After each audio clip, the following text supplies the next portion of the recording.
Et bonjour. Bonjour tout le monde. Et comment ça va? Les vacances se sont bien passées? Alors oui, j'ai été en vacances. Alors j'étais en vacances un petit moment. J'étais en vacances 2 mois, voire un petit peu plus.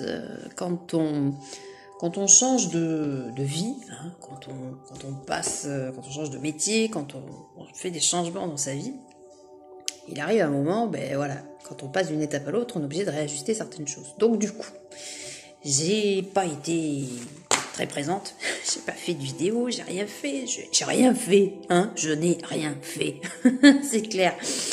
Angélique, t'as rien fait. J'ai rien fait parce que j'avais des choses à réajuster de mon côté, ce qui fait que je ne me suis pas du tout investie de certaines choses, mais ce n'est pas grave, parce que c'était ce qui était demandé. Voilà, oui, il faudrait peut-être que j'aille chez le coiffeur aussi, parce que j'ai une chevelure épouvantable. Donc je me suis reposée, parce que le corps a besoin de repos aussi, la tête a besoin de repos, j'ai fait de la place, parce qu'il faut vider aussi bien les placards que les émotions. Donc à un moment donné, j'ai pas été très présente pendant quelques temps, mais là je suis là, et nous allons parler, donc comme je l'avais dit, quand j'ai fait ma toute première vidéo qui est sur Facebook et qui est sur Instagram, sur la psychogénéalogie, où j'ai expliqué un petit peu ce que c'était et où je vous ai montré ce génosociogramme vite fait, hein, parce que les vidéos ne devaient pas être trop longues, j'avais dit que je ferais une série de vidéos pour présenter la psychogénéalogie sur tous ses attraits, sur tout, partout. Qu'est-ce que vous pouvez faire, qu'est-ce que vous pouvez piocher dans la psychogénéalogie, en quoi ça peut vous aider, en quoi ça peut vous servir pour comprendre le schéma de fonctionnement des vôtres, de votre famille.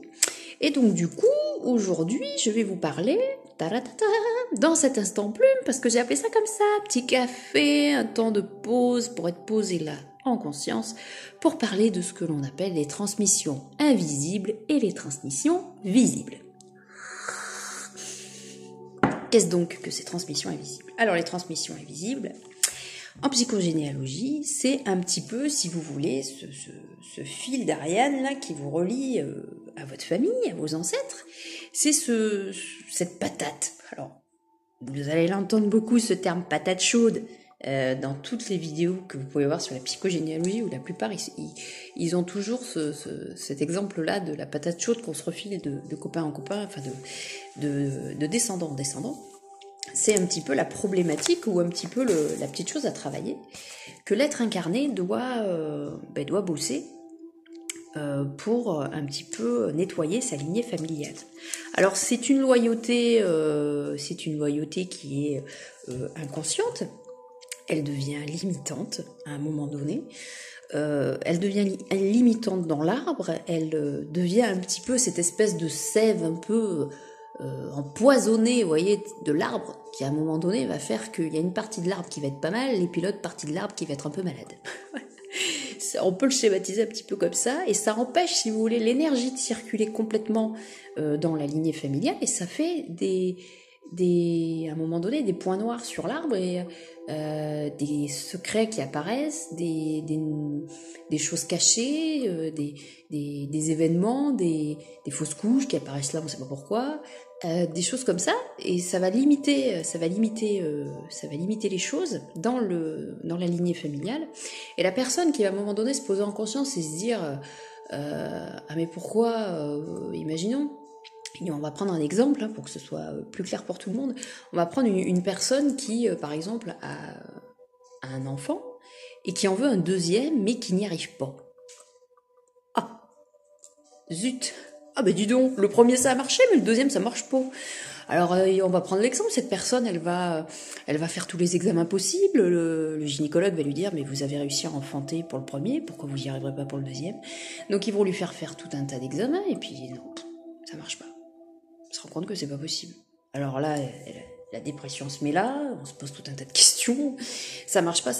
Et là, en fait, on va se rendre compte, enfin la personne, si cette personne, imaginons, fait ce travail, elle va se rendre compte qu'il y a quelque chose qui cloche, elle va le ressentir au fond d'elle, elle va le sentir, l'intuition va être là, d'où l'importance de s'écouter. Et si jamais vous voyez que vous êtes un poil différent des autres dans votre cas, dans votre famille, c'est qu'il y a un loup, c'est qu'il y a quelque chose. Et donc cette personne, elle va être là, elle va réfléchir, elle va se poser la question, elle va se dire mais pourquoi? Non, il y a quelque chose qui cloche. Et là, on va fouiller dans l'arbre. on va lui faire son arbre, on va se le poser dans la tête, là, on va l'imaginer. On va faire l'arbre, on va monter, et on va se rendre compte que, mis à part une transmission invisible, il y a quelque chose à travailler là-dedans. Donc la petite dame, elle a reçu une patate chaude. Une patate chaude parce que quand même, sur le plan de la nature, une femme peut avoir des enfants quoi qu'il arrive. Depuis l'aube de l'humanité, les femmes ont toujours eu des enfants. Alors ça n'est qu'un point de vue purement personnel que je donne ici. Il n'y a pas de vérité, je ne donne pas la vérité, je ne suis pas prophète, n'est-ce pas? Je ne prophétise rien du tout, mais simplement, admettons l'hypothèse, les femmes peuvent enfanter, pourquoi certaines ne peuvent pas? Le plan biologique, mais c'est qu'il y a quelque chose. Parce que la nature est tellement bien faite qu'on peut. Pourquoi est-ce qu'on ne pourrait pas du jour au lendemain? Comme par exemple cette personne, et ça je sais, si je vous raconte cette histoire, c'est parce que je pense qu'il y a des gens que ça leur est arrivé. Et donc imaginons cette personne-là, elle se rend compte qu'effectivement il y a un souci. Bon. Donc là, elle va aller voir un petit peu dans son arbre, et elle va se rendre compte que finalement il y a quelque chose, on n'a pas été au bout d'un processus. Donc on regarde. Et là, on va se rendre compte que l'arrière-grand-mère, imaginons, cette dame est rattachée à son arrière-grand-mère maternelle, imaginons. Et là, les gens de la famille vont lui dire, la grand-mère Simone, l'arrière-grand-mère Simone, elle a eu un petit garçon qui s'appelait Jean, le fils aîné. Et par contre, le deuxième, il est mort en couche. Imaginons. Et là, on se pose la question, mais qu'est-ce qui s'est passé après? Comment a vécu grand-mère Simone, arrière-grand-mère Simone? Et là, la famille va vous dire, arrière-grand-mère Simone, elle a été en dépression toute sa vie et elle a toujours dit qu'elle n'en aurait jamais d'autre et que avoir un deuxième enfant, c'est condamnable, que c'est pas bien, que c'est parce que automatiquement ça meurt. Alors, il y a des circonstances, il y a l'époque, imaginons, début du 19e, ou j'en sais rien, je sais pas, vous mettez l'époque que vous voulez. Imaginons une époque très compliquée, ou une époque pendant la guerre, là, pareil, on va faire quelque chose d'un peu plus cohérent, on va dire que par exemple, arrière-grand-mère Simone a vécu pendant la Seconde Guerre mondiale, et qu'elle a pas pu avoir, à cette époque-là, 30-40, et qu'elle a pas pu avoir ce deuxième enfant, parce que elle a pas pu, cette grossesse n'est pas arrivée à terme. Imaginons cette dame, cette arrière-grand-mère Simone qui inconsciemment se donne l'information, je n'aurai jamais d'autres enfants et surtout il n'en faut pas un deuxième parce qu'un deuxième c'est automatiquement la mort. Et cette patate inconsciente, elle part dans l'univers, elle part dans le temps et elle est transmise, elle saute les générations et elle est transmise à cette jeune femme qui se rend compte qu'effectivement elle peut en avoir un premier mais elle ne pourra jamais en avoir un deuxième parce que arrière-grand-mère Simone a dit qu'il fallait pas, que c'était pas bien parce que c'était trop triste. Parce qu'arrière-grand-mère Simone, elle a eu une dépression, elle a fait une dépression très forte et pour elle, ça, en tant que maman, perdre un enfant, ça a été très compliqué. Et la prise de conscience justement de cette jeune femme, de se rendre compte que effectivement arrière-grand-mère Simone a perdu ce bébé, mais elle, cette histoire ne lui appartient pas et elle appartient à cet ancêtre, à cet aïeul. Donc du coup, la prise de conscience de cette problématique déjà représente une partie du travail de guérison parce que inconsciemment on s'en détache. Donc cette transmission est une transmission invisible. C'est quelque chose qui n'est pas acté, qui n'a pas de matière physique. C'est une transmission comme une parole ou un secret qui est transmis de génération en génération. Peut-être, imaginons un enfant qui peut avoir des problèmes de diction, des choses comme ça, et qu'on se rend compte en fait au fur et à mesure, en regardant dans l'arbre généalogique, qu'en fait il y a des secrets, énormément de secrets, liés à cette lignée maternelle, à cette lignée fratricide. Et puis là on se rend compte que tu ne diras rien. Alors automatiquement, il peut y avoir des problèmes au niveau du langage, parce qu'il y a des secrets qui traînent, parce qu'on n'a pas le droit de dire la vérité, on n'a pas le droit de dire les choses. Par exemple, ce sont des transmissions qui sont donc invisibles et qui peuvent bloquer énormément les choses, qui peuvent bloquer énormément le parcours d'une personne. Et une transmission visible, c'est une action qui n'a pas été menée à son terme autrefois, par exemple, et qui va être amenée à pousser le descendant à recevoir de manière totalement inconsciente ce truc qui n'a pas été...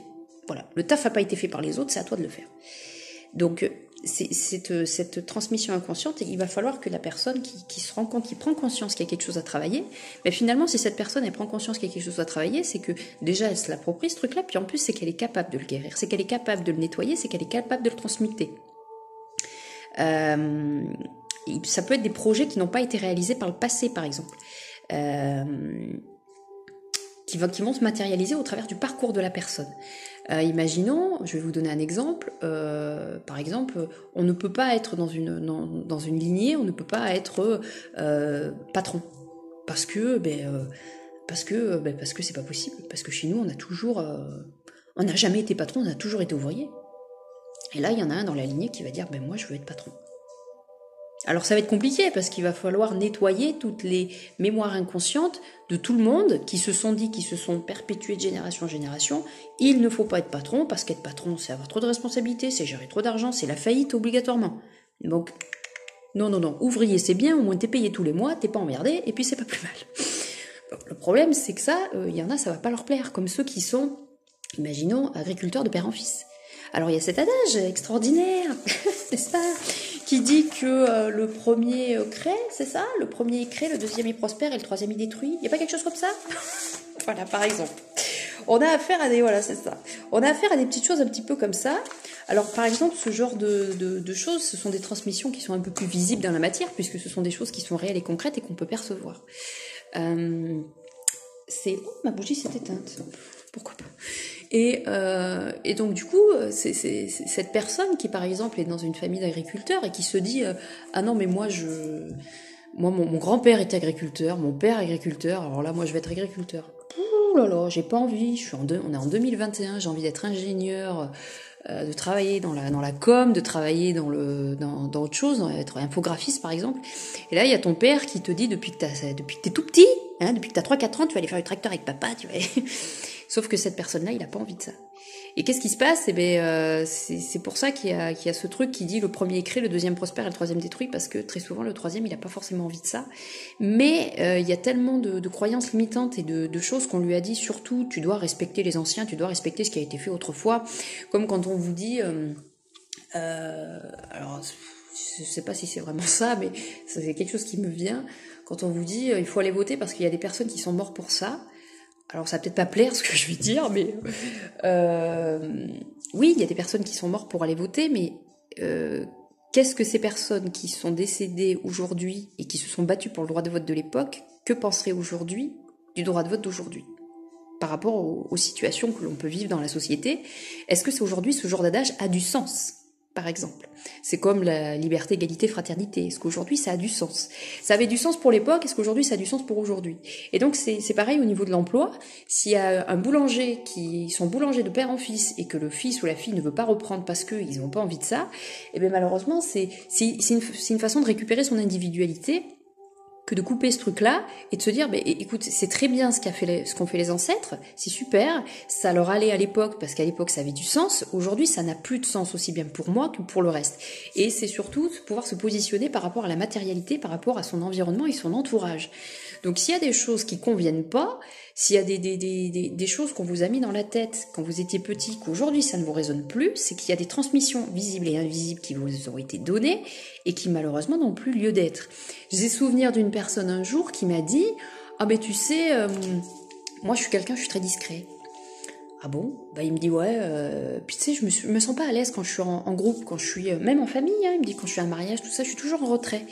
Ah bon? Il me dit ouais, il me dit tu sais quoi, je suis en train de penser à un truc, je pense qu'en fait c'est, tu sais quand j'étais petit, alors c'est un émigré portugais, et il me disait avec mes parents quand on arrivait en France, ma mère m'a toujours dit fais-toi bien discret. Surtout pas d'histoire. Qu'on ne te voie pas, qu'on n'entende pas parler de toi, hein, fais-toi bien discret. Ce genre de choses par exemple. Il me dit j'étais jeune, hein, j'étais petit, et puis au fur et à mesure du temps, j'ai toujours gardé ça sur moi, tu vois, de me dire qu'il fallait que je me fasse discret, qu'il fallait surtout pas que je me fasse remarquer, ce genre de choses. Et donc il m'expliquait que aujourd'hui, alors je lui pose la question, je lui dis toi aujourd'hui comment tu te ressens par rapport à ça? Et il me dit écoute moi aujourd'hui je me ressens que ça me résonne plus. Il dit parce qu'au final regarde ça m'a vachement desservi parce que je suis tout seul. J'ai du mal à me faire des amis, j'ai du mal à m'intégrer à un groupe, même à un groupe de sport ou aller dans une... J'ai du mal avec ça. Et oui, parce qu'on lui a tellement fait comprendre, on lui a tellement dit de se faire discret qu'inconsciemment, il se fait discret autant dans son esprit que dans son corps physique. Donc automatiquement, il se faisait oublier. Et il me dit, des fois, les gens, ils passent à côté de moi, ils me disent même pas bonjour. Ben oui, parce qu'on ne voit pas le bonhomme, on l'oublie. Parce qu'on lui a fait comprendre que, eh ben, fais-toi discret, surtout te fais pas remarquer. Donc ça, c'est quelque chose d'inconscient, une fois de plus, qui ont été mis dans l'esprit. Alors ça fait partie de l'éducation que vous avez reçue. Et ça, ce sont des choses qui, bien évidemment, eh ben, si ça ne correspond plus aujourd'hui, ben, on fait le ménage. On fait le ménage, n'est-ce pas? Et donc voilà, c'est des choses qui peuvent être comprises comme ça et qui doivent être comprises dans ce sens-là. Et surtout, c'est pas peine perdue, mais prenez conscience un petit peu, posez-vous 30 secondes, à la limite prenez un papier et écrivez un petit peu les choses qu'on vous a transmises ou les choses qu'on vous a appris quand vous étiez enfant et qui vous correspondent pas aujourd'hui. Moi je sais que dans ma famille, toutes les femmes, elles font toutes le même travail par exemple. Moi c'est pas ma passion et j'ai réfléchi un peu à ça, mais chez nous, les femmes, c'est comme ça, parce que c'est ce qu'on leur a transmis inconsciemment, qu'il fallait aider les autres, être être au service, mais pas forcément avec l'abondance qui arrive derrière. Voilà, je sais pas si je me fais bien comprendre, mais bon, c'est toutes ces transmissions, qu'elles soient visibles ou invisibles. Alors ça peut être un prénom, ça peut être même des accidents qui peuvent être transmis, des traumatismes d'accidents. Alors j'ai un jour il y a quelqu'un qui m'a raconté qu'elle avait une amie qui avait peur du train. Mais alors une peur viscérale du train, c'est-à-dire que dès qu'elle montait dans un train, pour elle, c'était pas possible, quoi. Et en creusant dans l'histoire de sa famille, elle s'est rendue compte qu'elle avait une arrière-grand-mère qui avait vécu les camps et qui avait voyagé dans les wagons à bestiaux pour aller dans les camps de concentration. Et c'est une transmission inconsciente qui avait été transmise de génération en génération, de automatiquement, tu vas dans le train, mais tu vas dans le train de la mort. Donc automatiquement, elle n'était pas bien à cause de ça, par exemple. Voilà, donc c'est des petites choses comme ça qui peuvent vous venir, qui peuvent expliquer des limitations que vous avez dans votre vie. Donc ces choses-là, comment est-ce qu'on les nettoie, comment est-ce qu'on les transmute, déjà en prenant conscience et surtout en rendant à l'autre son histoire, sa blessure, son truc. Parce que c'est pas à nous, ça nous appartient pas. La prise de conscience, c'est 50% du travail de guérison de fait. C'est pas dit que c'est fait à 100%. C'est déjà une partie du travail qui est fait. Après, il y a tout un travail thérapeutique à faire à côté de ça. Alors, si ça vous intéresse, je le dis comme ça, si ça vous intéresse, je peux vous apporter mon aide. Évidemment, si vous voulez aller un petit peu plus loin dans la compréhension de certaines choses de votre vie, il y a des choses que je peux faire en distanciel pour vous aider. On peut travailler sur les choses en distanciel, ne serait-ce que par l'écriture. Alors, j'aime beaucoup l'écriture et je reçois beaucoup d'informations par l'écriture. Ce n'est pas de l'écriture automatique. Non. Oh non, hein. Laissez-les là où il est, les pauvres. C'est pas d'écriture automatique, c'est simplement une écriture qui est là, qui est inspirée, qui naît, qui est intuitive. Et automatiquement, c'est beaucoup d'intuitions qui me viennent. Et on peut arriver tous ensemble à essayer de comprendre, vous et moi, par rapport à votre histoire, qu'est-ce qui cloche, sur quoi est-ce qu'on peut appuyer petit à petit. Alors chaque guérison vient en temps juste, une prise de conscience dans un premier temps, une libération dans un deuxième temps. On fait les choses petit à petit, pas à pas, pour que nous puissions avancer. Voilà, donc si vous voulez faire un peu le ménage, un peu le tri, vous avez mon mail qui traîne quelque part, vous avez mon site internet qui traîne quelque part, et n'hésitez pas à me contacter, n'hésitez pas à m'envoyer un petit mail, parce que je fonctionne beaucoup par mail. J'ai tellement de commerciaux qui m'appellent pour me vendre des fenêtres et tout un tas de panneaux photovoltaïques que j'ai un peu de mal avec le téléphone. J'aime beaucoup le mail, vous pouvez aussi me contacter par Facebook en MP, surtout n'hésitez pas. Et je vais continuer à disposer des vidéos sur les réseaux sociaux au maximum pour continuer à vous expliquer ce qu'est la psychogénéalogie, en quoi ça peut vous aider dans votre parcours. On va parler des prénoms, on va parler de la position de la femme face à l'homme, on va parler de... Aussi là, je suis en train de travailler sur les différents systèmes familiaux, savoir un petit peu à quoi correspond votre famille et qu'est-ce qu'on peut faire avec ça. Voilà. Donc écoutez, je vous souhaite une belle journée, je vous dis à très bientôt et surtout n'hésitez pas à me contacter, mon mail soinsducorps-et-de-l'âme@gmail.com. Je vous dis à bientôt, merci.